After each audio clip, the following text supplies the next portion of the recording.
Property was inherited by the firstborn son, not by the widow if a man died. And out here, women could buy and sell property. And you know those old pictures where the girl inherits the ranch and she's holding off the rustlers, you know? Well, that stuff's really true. Women could be entrepreneurs.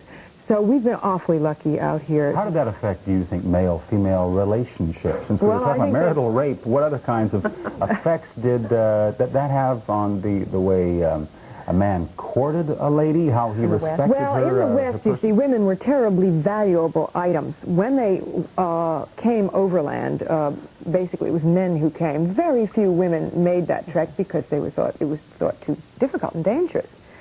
And it was wonderful when I was researching Pastora to come upon the number of letters and diaries and so on of men in the West at that time, and they would just say that they had been to a ranch and the rancher had 3 daughters. It was so exciting. They didn't see women.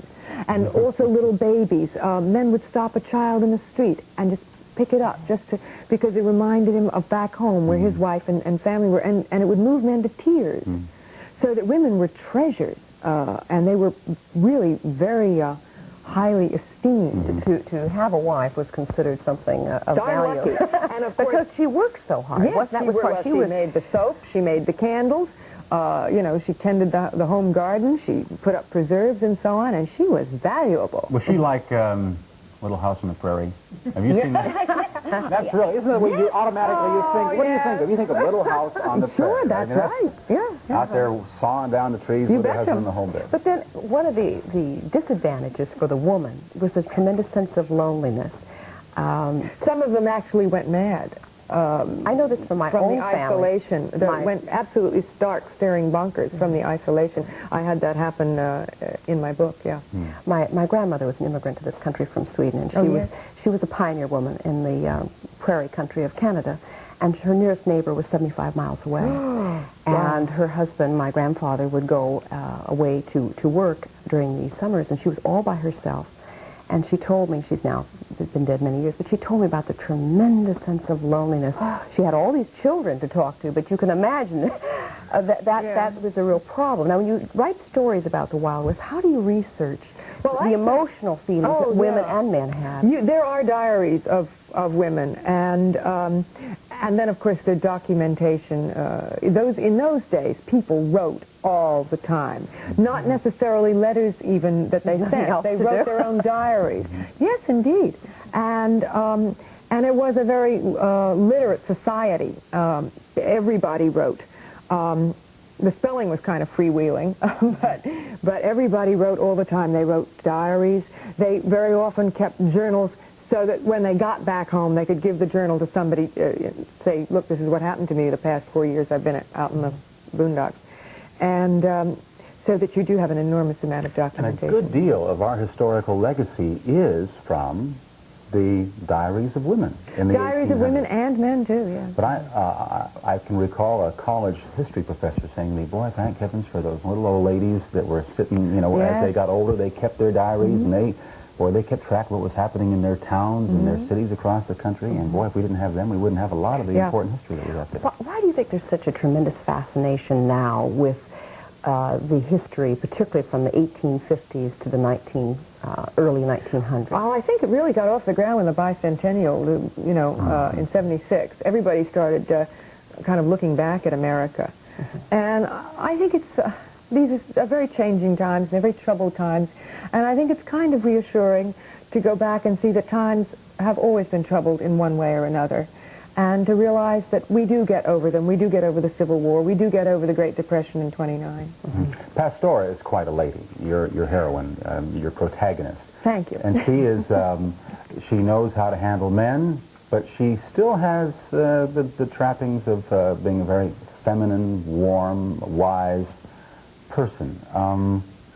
Must be tricky as a writer to balance those kinds of things. It's like juggling a lot of different yes, I wanted to, but I wanted to portray the kind of people, not just the women, but the kind of people who existed during that particular period, and so I wanted to have three-dimensional characters. It is hard, but it's very rewarding. As a genre, though, do you think a book like this, now see that we've gotten into the, again, this kind of goes back to our conversation a little earlier about what in fact has happened between men and women in the 60s, 70s, and 80s in this country.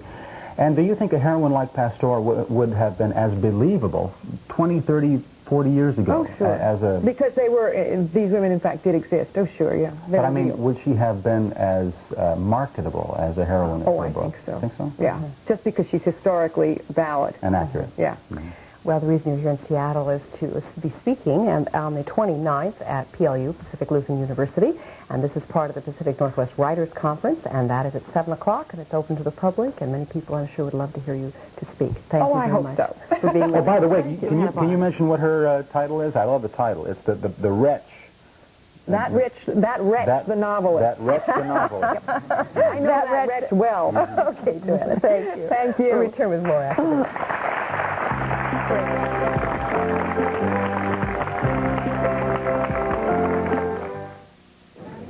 Have you heard it lately? I mean, all the noise about veterans insurance from companies that treat veterans as a sideline. With all the clatter, I wonder if you heard me when I said, we are the Veterans Life Insurance Company. We're run by vets. We serve only vets and their families. And we think we serve them best. But don't just take my word for it. Let me show you something. You see these checks? They're benefit checks going out directly to veterans who have been in the hospital.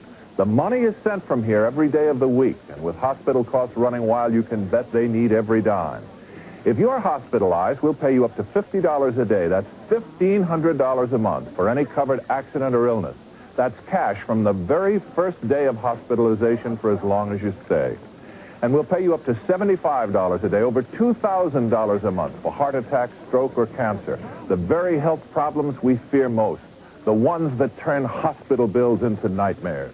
But you'll be protected with cash benefits that are sent straight to you. What's more, this protection is yours for the asking. That's right. If you're a veteran or the spouse or widow of a vet, your acceptance is guaranteed. Best of all, you get low group rates for this valuable plan. If you want to know more, just pick up the phone and call us toll-free. We'll mail you this free information kit. There's no cost or risk. You just can't go wrong. Because when all the noise dies down, there will still be only one company exclusively for veterans and their families. Veterans Life. Why not give us a call right now? Veterans, call toll-free 1-800-554-1400. The information kit Mr. Kennedy spoke of will be sent to you